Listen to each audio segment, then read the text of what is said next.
So good morning mga kabakal. Ito yung last day ko dito sa apartment ko na to mga kabakal. And iayos ko na yung mga bagahe ko. Lipat na ako ng Tokyo mga kabakal.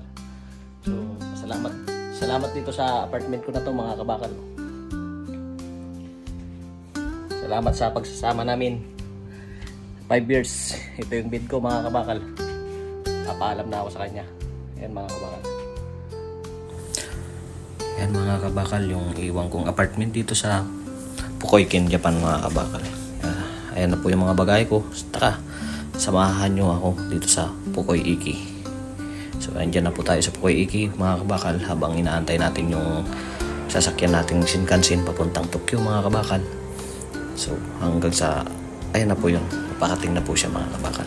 Ayan po yung sasakyan natin papuntang Tokyo mga kabakal. Bago nating destinasyon na pagtatrabawan mga kabakal. Yan po yung tinatawag na bullet train mga kabakal.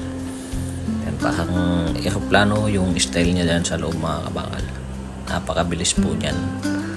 So, pag nandito kayo sa Japan mga kabakal, nakakmangha talaga yung mga transportation dito.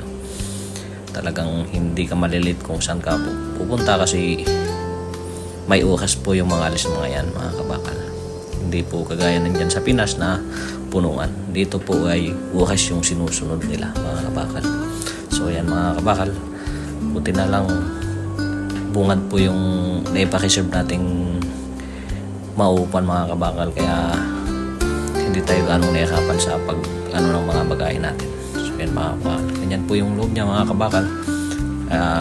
Tara mga kabakal, samahan nyo ako sa destination, bago kong destination, Tokyo, Japan mga kabakal.